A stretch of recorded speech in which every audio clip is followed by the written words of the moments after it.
काल नागपूर विधान परिषदेच्या हिवाळी अधिवेशनाच्या बाहेर मोहोळ तालुक्याचे आमदार राजू खरे यांनी अनगर या ठिकाणी झालेल्या अप्पर तहसील कार्यालय रद्द करावं यासाठी सत्ताधारी पक्षाच्या नेत्यांचं लक्ष वेधून घेण्यासाठी अनोखं आंदोलन करण्यात आलं।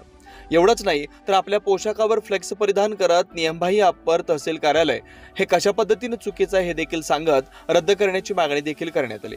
या अनोख्या आंदोलनामुळे हिवाळी अधिवेशनाच्या शेवटच्या दिवशी संपूर्ण अधिवेशनाच्या बाहेर चर्चेत राहिलं गेलं। या केलेल्या आंदोलनामुळे मुख्यमंत्री यांच्या कानी पडले असता याची देखील पडताळणी होण्याची शक्यता मिळालेल्या माहितीनुसार वर्तवली जाते। त्यामुळे आता फडणवीस नेमकं काय निर्णय घेतील हे पाहावं लागणार आहे। त्यामुळे आता अनगर अप्पर तहसील कार्यालय फक्त मोहोळपुरतं न राहता संपूर्ण महाराष्ट्रात चर्चेचा विषय ठरलाय। आमदार राजू खरे, मोहोळ विधानसभा मतदारसंघ, जिल्हा सोलापूर, गेल्या 6 महिन्यापूर्वी मोहोळ तालुक्याची जाणीवपूर्वक माजी आमदार राजन पाटील व माजी आमदार यशवंत माने यांनी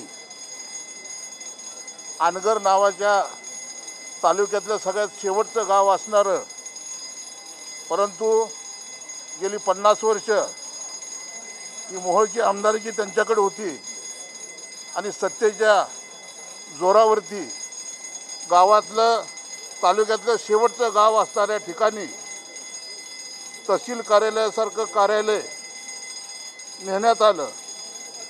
तत्कालीन मुख्यमंत्री माननीय एकनाथजी शिंदे साहेबांकडे आम्ही सर्व पक्षीय नेते व 42 गावचे ग्रामस्थ गेलो। 42 गावांनी कडकडीत बंद पाळला।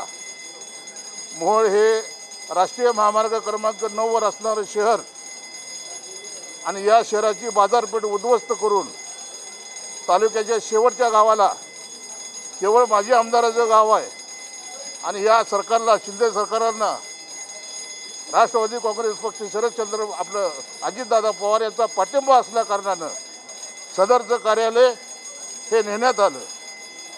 महसूल अधिनियम हे सर्व पायधुळीत उडवण्यात आले। ज्या गावाला जायला इष्टही नाही अशा गावाला हे शासकीय कार्यालय नेण्यात आलं।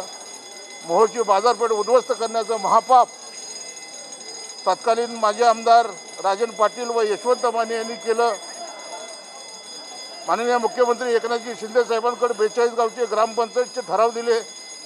42 गावची लोक मोहोळ शहर माननीय मुख्यमंत्र्यांनी तात्पुरती स्थगिती व फेर संरक्षण अहवाल सादर करा अशा पद्धतीचे आदेश अतिरिक्त मुख्य सचिव महसूल यांना देण्यात आले। परंतु गेली 6 महिने झालं मुख्यमंत्री एकनाथजी शिंदे साहेबांनी आदेश देऊन सुद्धा ते कार्यालय आणि तो अहवाल जाणीवपूर्वक सत्तेच्या जोरावरती आणि आता 5वी बहुमताच्या जोरावरती सरकार मोहोळच्या 42 गावाला वेठीस धरत आहे। आणि म्हणून मी आज या सरकारचं लक्ष वेधण्यासाठी माननीय मुख्यमंत्री एकनाथजी शिंदे साहेब, फडणवीस साहेब आणि अजितदादा यांना 42 गावची लोक भेटली।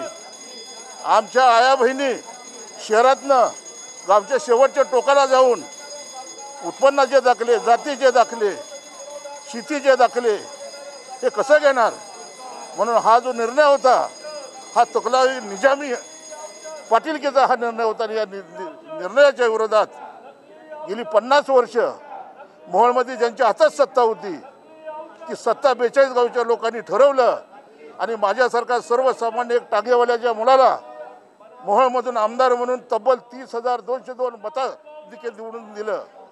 आणि मग माझी पहिली जबाबदारी आहे की या 42 गावासाठी आणि हे अप्पर कार्यालय रद्द करण्यासाठी मी आज या सरकारचं आपल्यामार्फत लक्ष वेधतो।